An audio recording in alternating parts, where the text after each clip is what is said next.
Unbelievable how Deborah Paul Enenche inspired the transformation of a wayward lady. Guys, we are responsible for our choices. How about our influences? Welcome to Message in the News on Deliberate Christian Channel. On every other channel, you get just the news. But right here, you get the news and the message that makes edutainment. For a jolly ride, please like, subscribe, and turn on the notifications bell. Testimony time at the Pastor Paul and Becky Enenche-led Dunamis Gospel Center International Headquarters at Abuja, Nigeria, was a mix of emotions as a lady came out to testify about how their daughter, Deborah Paul Enenche, inspired the radical transformation in her life.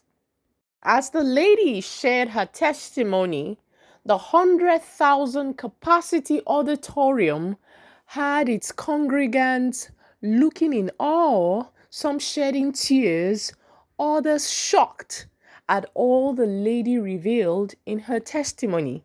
Take a listen. Testimony. It took a lot of boldness to be here staring at Mrs. Debbie because she's the whole inspiration to all this.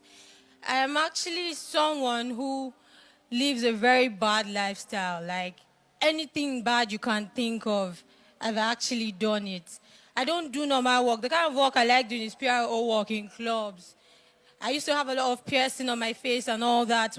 When I talk about short clothes, it's directly under my butt. But I started following Debbie. I started watching a lot of her videos. I sing. I like the way she sings and all that. So I said to myself that so one can actually be well covered and still be fashioned, because I like to be fashioned very well. So after all this, I started following her. I tried to pray. And before this, I'm someone who I actually hated church because my dad is a pastor. He left my mom, he left the family, a lot of things. And I'm like, is this how pastors are? And where he is in a church where he says he's pastoring is a woman that he followed. So I'm like, what's the whole essence? Is there actually this God, or are they just faking all these things? So there was no reason for me to believe. My mom tried, everybody tried. I come to church. I've done the foundation class before, the maturity class, everything, but I could say I just did it for fun. But after I started following Debbie, I got interested. In the dream of the night, I saw Debbie. She came to me and then she was like, let's walk together. I'm like, walk to where? I'm not well covered. She said, don't worry, let me just walk. You come and tell the world your story. I said, okay, we're walking together. And before I knew it, I was well clothed. I got close to Daddy. I was like, sir, how did you do it? He sang this song that says, no more fear, no more limitation. I can now see Jesus face to face. I woke up the next day. I found myself reading the Bible. I found myself doing a lot of things, the same things I hated to do. I started coming to church. Now, after that... Some details you left so that people may understand the real import of this situation. She was not just a club girl. She was a hero of clubs, nightclubs. She did all kinds of drugs. She was naming the drugs there, behind there. She says she's the type that can cut somebody with a knife. And whatever vice you could ever imagine, she did all. And it was just looking at our sister, Mrs. Deborah. Now you can continue. Yeah, so bad that I could actually travel from state to state because of drugs. I mean, I call it so much money. I'm living life to me. So as I woke up the next day, I started to do all these things, reading, praying. I still didn't have the push to come to church though. But with time, I started coming, and I didn't have decent clothes to go to church, of course. I came to church the first day on trousers. They took me to someone that gave me clothes. And the way the devil wanted to have it, I went home. I tried the clothes on. They did not size me. Only one. I said, okay, I will keep wearing this one to church since that is how it wants to be. Then the next thing was, God, how do I walk with my friends? Because I know the kind of friends I have. Permit me to speak pidgin. Now me, they buy smoke, they give them. I mean, they give them money. If they get lighter, say they get shortage of anything, they call me it's lovely normally. So I was like, God, help me stay away from these people. I don't know how to preach to them. I'm still helping myself yet. And Daddy mentioned something in that dream. He said, don't look for a perfect church. Look for a perfect God in your church. So I started following all these things. And then I was like, after I said, God, how do I stay away from these people? I was at home because I consistently prayed. I started listening to the tongues, and I started also speaking in tongues. I joined the foundation class and all that. So I was at home one day. My sister came to the house. She knocked. I opened the door. I was sleeping, but I'm very alert. My brother came. They knocked. I opened the door. It was later in the evening that I was now hearing our neighbor saying, your friends, those your gangs, now they can't find you. You not open door. I said, me when not they sleep deep. But I did not hear anything like that. I believed it was God.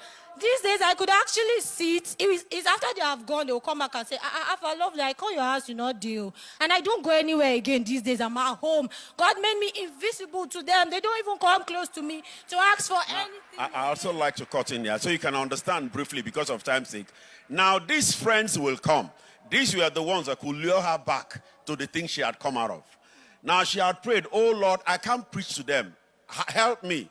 Shield me away from them. They will come and knock. She may be seated awake. She won't hear the knock. But if an ordinary person without any wrong motive comes and knock, she will open.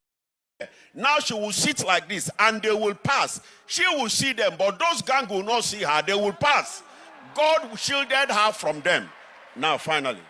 And then finally, after all these things happened and I became dedicated, I was now wondering, my phone spoiled.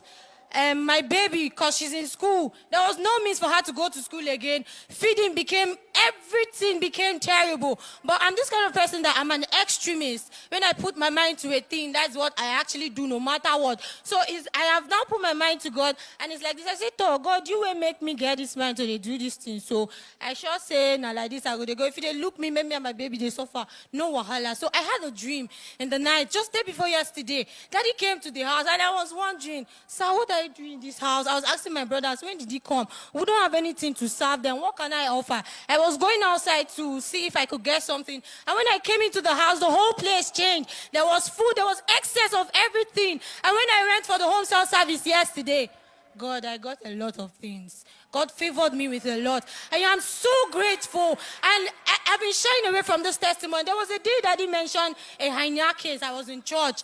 And it was actually me. I actually got healed. But I was like, what will people say? Because I know some people know lovely. I don't want to look me. Me and they pray normally. I've had different healings in this church, but I don't come out because I'm like, I bet people go talk. But as it is like this, I no longer care what people say because I feel living for Christ is having life.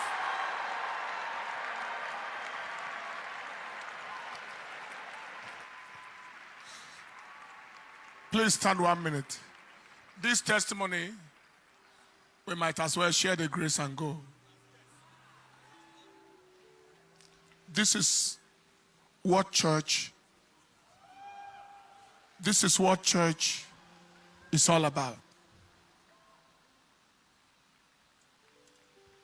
Changed lives, transformed destinies.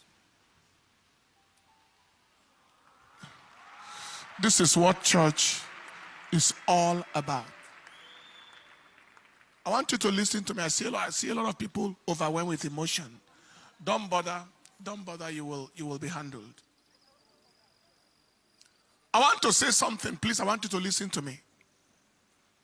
This girl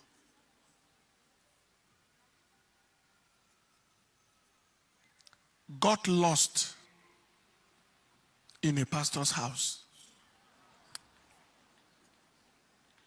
Lost to hell. You are the brother. Brother is here to corroborate the testimony.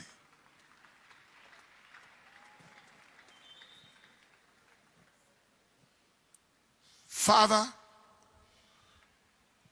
abandoned wife and children. That's true. So many years ago. Yes, I'm the firstborn. You are the firstborn. Yes, sir. I've been carrying all of them. And you are carrying all of them. Yes, sir. And took off in the name of another church with another woman. Till the girl said, if this is what it is to go to church, I won't go to church. Please, parents, I want you to know that your action is doing something to your children. Children are the heritage of the Lord. We don't own children. God owns the children. We are caretakers. And one day, all of us will stand before God to give account of the precious children He gave to us. What was your influence on their lives? And that influence, how did it lead them? I talked to a young girl yesterday. She said, if the way I grew up, if that is what marriage is, I don't want to be married.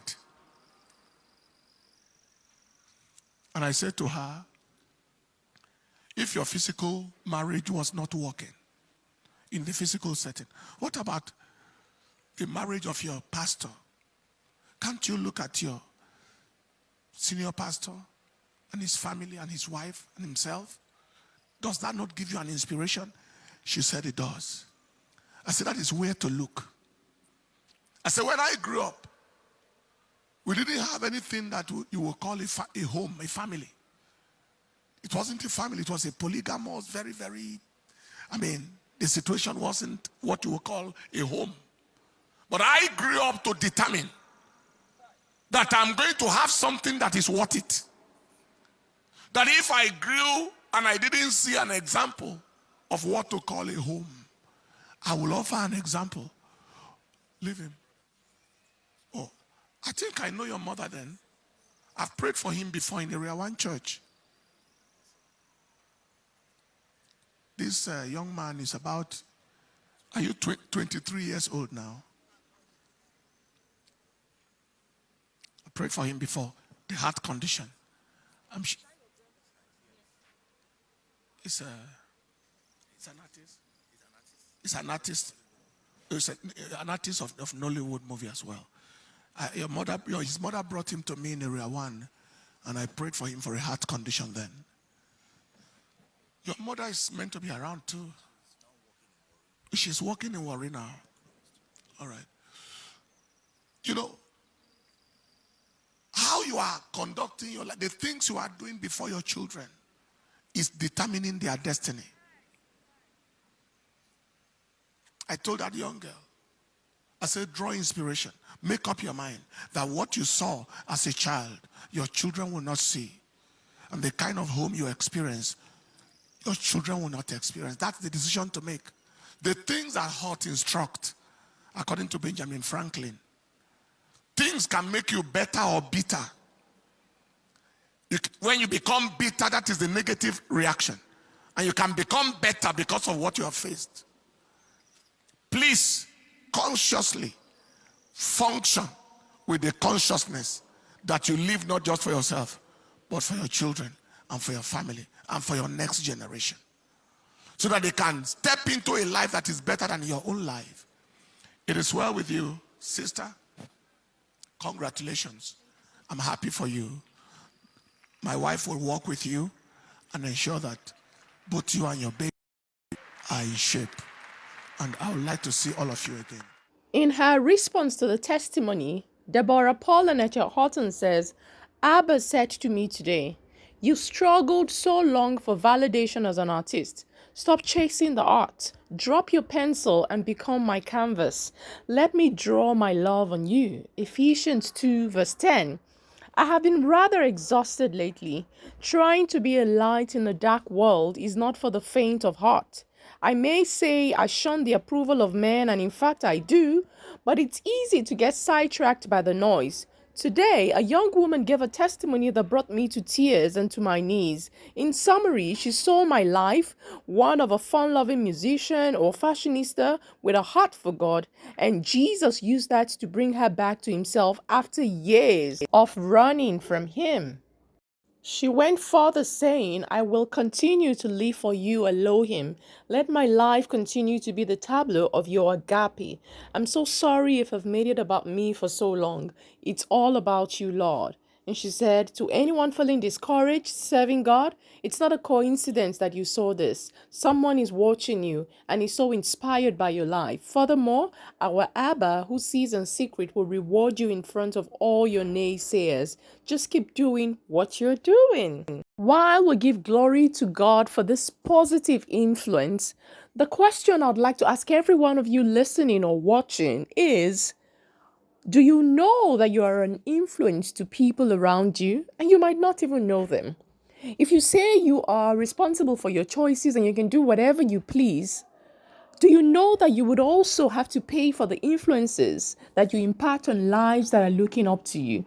Make a choice today to live for God, to live in righteousness, so that God can use your life as a channel to draw other people to Him. Thank you again for watching. This is Message in the News on Deliberate Christian. You can learn more about us on our website at www.deliberateChristian.com. We're also on social media platforms. On Facebook, we are Deliberate Christian Life, and on Instagram, we are Deliberate Christian. Hope to connect with you in the next video. See you!